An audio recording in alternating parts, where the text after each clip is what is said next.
요양보호사TV 이길원입니다. 오늘의 요양보호사 뉴스 보시죠.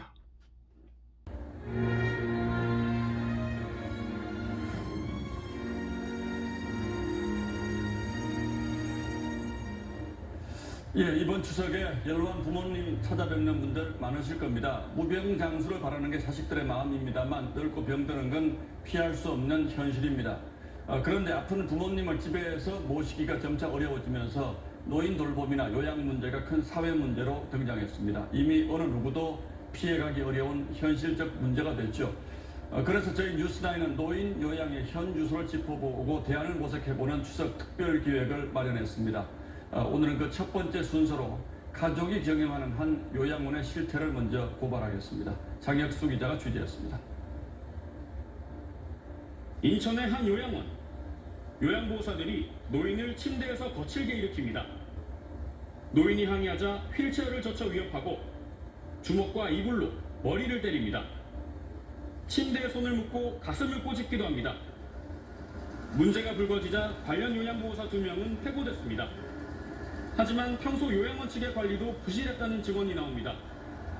출근하면요, 어르신들 방을 불러보는 게 아니고 소파에 앉아서 농담이나 하고 어르신들 흉보고. 요양원 측은 지난해 9월에는 코로나19로 인한 병역 악화를 이유로 요양보호사 10명을 무더기 해고했습니다. 하지만 곧바로 다른 요양보호사들을 채용했습니다. 근속기간이 긴 요양보호사를 해고하고 신입을 채용하면 근속수당 지급을 줄일 수 있고, 정부로부터는 신규 채용자 1명당 최대 100만 원의 특별고용 촉진금을 받을 수 있습니다. 어려워서 내보냈으면 그렇게 안 하지. 그런데 그게 뒤집히더라고. 요양원 측은 중앙노동위원회로부터 부당해고 판정을 받았지만 불복하고 소송을 벌이고 있습니다. 김모 씨가 대표로 있는 이 요양원에는 부모가 사무국장, 부인이 사무원으로 일하고 있습니다. 요양원 식당은 별도의 협동조합 법인이 운영하고 있습니다. 그런데 조합의 이사로 요양원 김모 대표와 부인이 등재되어 있습니다. 정부 지원금 수급 자격을 상실할까 봐 요양원 직원들을 조합으로 이직시킨 뒤 퇴사시키는 꼼수를 써왔다는 의혹이 제기됩니다. 거기에 근무한 적도 없었다고요. 서류상으로만 그렇게 한 거예요. 권고사직을 하게 되면 정부 지원금 같은 걸 못 받게 되니까 그런 걸 회피할 목적으로. 하지만 요양원 측은 모든 의혹을 부인했습니다. 어디서 무슨 말씀을 들으셨는지 모르겠는데 그런 판세 자체가 없습니다. 별도 법인을 설립해 허위로 직원을 등록한 경우 노동법 등에도 저촉됩니다. TV조선 장혁수입니다. 예, 이렇게 입소 노인을 학대하는 건 일부 요양시설에 국한된 얘기일 겁니다. 하지만 코로나19로 장기간 가족 면회가 제한되면서 요양원 학대 사례가 늘고 있습니다. 일부 요양시설들은 서비스는 뒷전인 채 돈벌이에만 급급하다고 하는데 여기에는 그럴 만한 구조적인 이유가 있습니다. 이어서 노도일 기자가 보도합니다. 휠체어 뒤에서 노인의 머리를 움켜잡고 거칠게 눕히고는 마스크를 잡아챕니다. 휠체어에 묶인 채 넘어지는 노인. 20분 뒤에나 병원으로 이송됐지만 뇌출혈로 끝내 숨졌습니다. 같은 지상을 당하고 저 혼자 싸움을 당하니까 너무나도 힘들더라고요. 코로나19가 발병한 지난해 요양시설 학대는 521건으로 전년보다 7.2% 늘었습니다.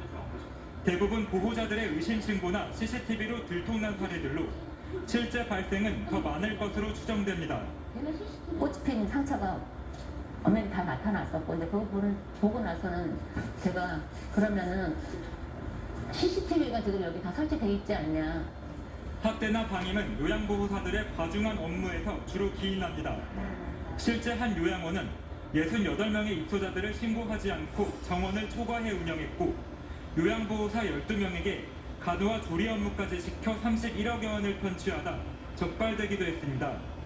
의사처럼 부리는 선생님도 있었고, 음식을 만들게 하는 선생님도 있었고, 1명이 방 설계할 때도 있었어요. 12명 때도 있었어요. 일부 요양시설들이 돈벌이에만 급급한 건 2008년 요양보험 도입 이후 시설들이 우후죽순 난립하며 경쟁이 치열해졌기 때문입니다. 기관 입장에서는 어떻게든 수입을 창출해야 되기 때문에 다른 부분의 어떤 서비스들이 떨어질 수밖에 없어요. 학대가 발생했거나 서비스가 부실한 요양시설은 과감히 퇴출시키는 요양시설 평가제도 개선과 함께 어린이집처럼 공용공간을 중심으로 CCTV 설치를 의무화하고 가족이 요구하면 공개하도록 해야 한다는 지적도 나옵니다. TV조선 노도일입니다. 오늘은 여기까지. 요양보호사 TV 이기론입니다.